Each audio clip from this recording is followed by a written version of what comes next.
Every day, regular people like you and me come in my office looking for a miracle, a place to call home. Now, I know it may sound outrageous to have both home and miracle in the same sentence, but we have a housing shortage in our country. And I personally have seen over my lifetime how renting, buying, and building a home has become more challenging in some areas of the United States and nearly impossible in others. I'm a housing advocate, and I say it's time to revitalize our American dream and put the housing needs of today front and center, with housing options that provide natural affordability in our marketplace and economic mobility in our society. One that represents our 21st century realities, preferences, and needs. See, in the beginning of the 20th century, my grandfather's family came to the United States from Italy. And in 1953, he and my grandmother bought a parcel of land in Lansing, Michigan. We represent. And with his own hands, he built a modest 3-bedroom home where they raised their 6 children on his sole income. Growing up, my cousins and I had dinner there every Sunday. That home and the life my grandparents built is the foundation of who I am today. But my grandparents weren't unique. In fact, there's an entire generation just like them. And for them, owning a home was emblematic of the land of opportunity. So we created the GI Bill, our housing policies, and our zoning regulations to actualize that version of the dream. The market responded and built thousands of homes to meet the demand. See, my grandparents, probably our grandparents, had options. As I said, we have a housing shortage in our country, and the people who come into my office are experiencing a crisis.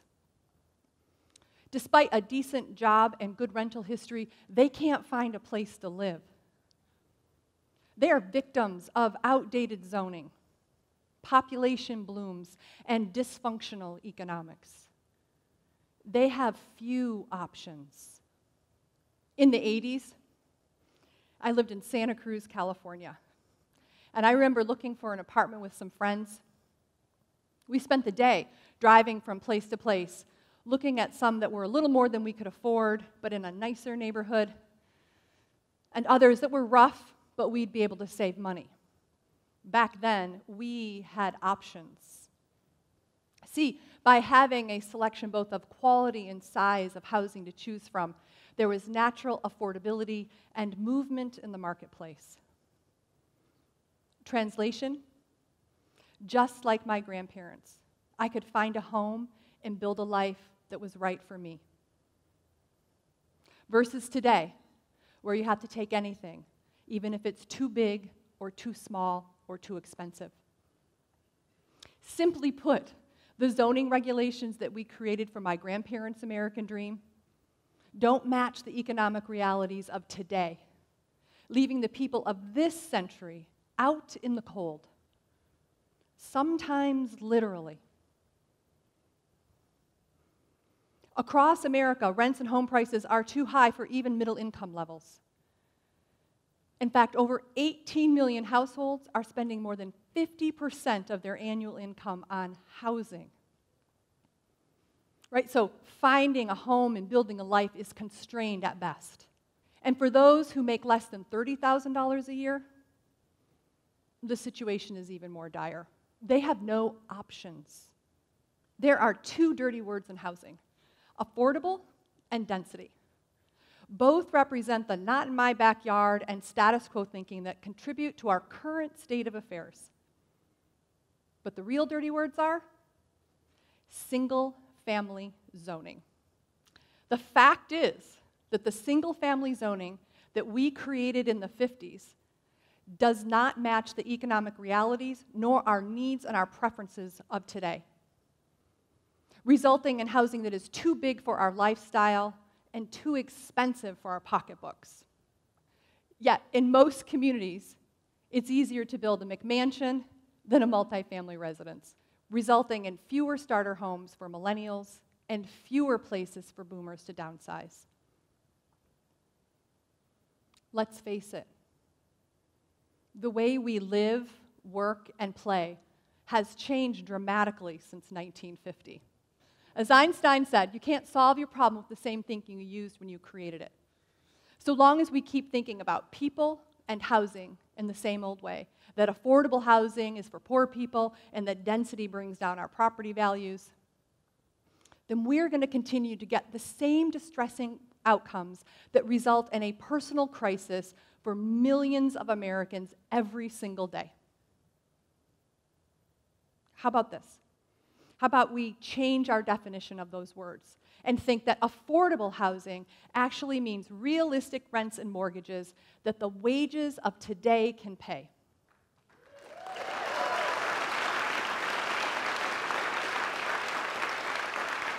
Yeah. And that density means having diversity and choice of the type of housing to live in. So it's not just zoning that makes our housing unaffordable. Construction costs and land prices have skyrocketed. And since 1980, we have added an astonishing 100 million people to our population.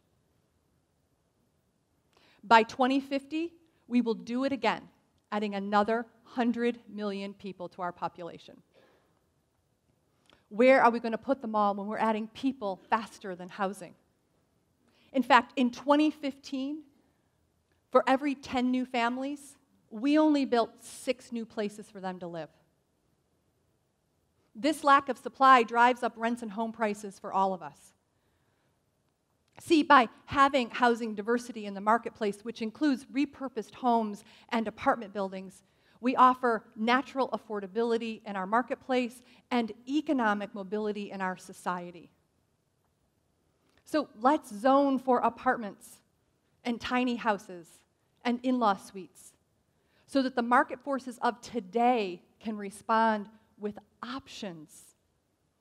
Nationally, we have a gap both in affordability and in inventory. And despite the complexities of both of these very big issues, we can actually all be part of a solution to add housing in our neighborhoods.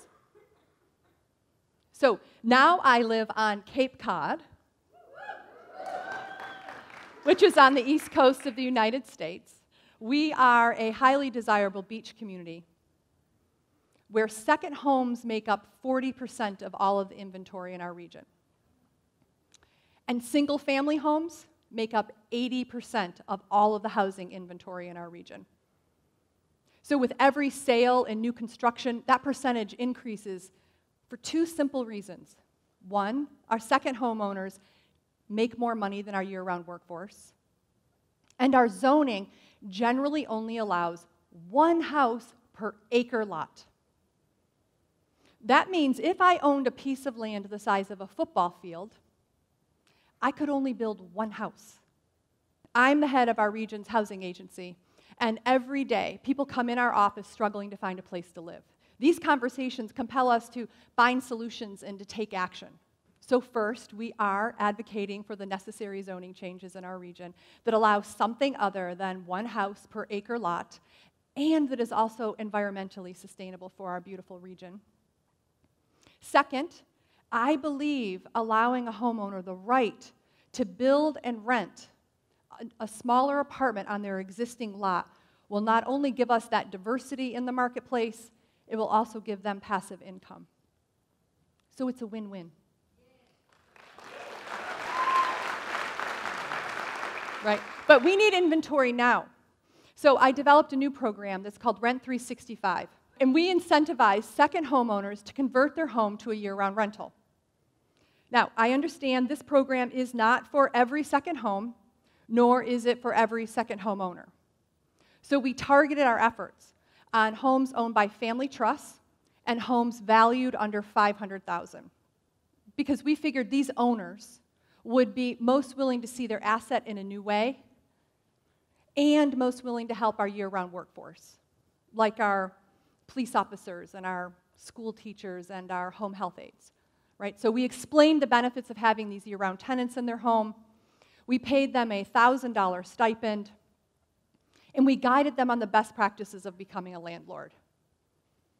And because these homeowners were willing to see their asset in a new way, we were able to add over 20 rental homes to the marketplace in less than a year without picking up a hammer.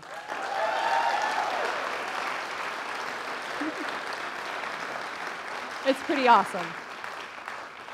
Typical construction of the same would have taken years and would have cost my agency well over $350,000 just to build one of those homes. See, when we decide to see what's already there in a new way, or to see things differently, like our people and our housing, like this affordability issue and this inventory gap, right, then we can all be part of creating solutions for our neighborhoods. So we can consider renting a room in your home. If you own your home, consider building an apartment in a walkout basement or above a garage. And each of us can ask for the zoning that allows for something other than one house per lot in our neighborhood. Right? Because 21st century realities deserve 21st century solutions.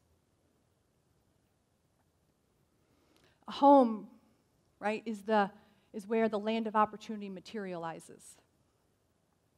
It's where our values are set.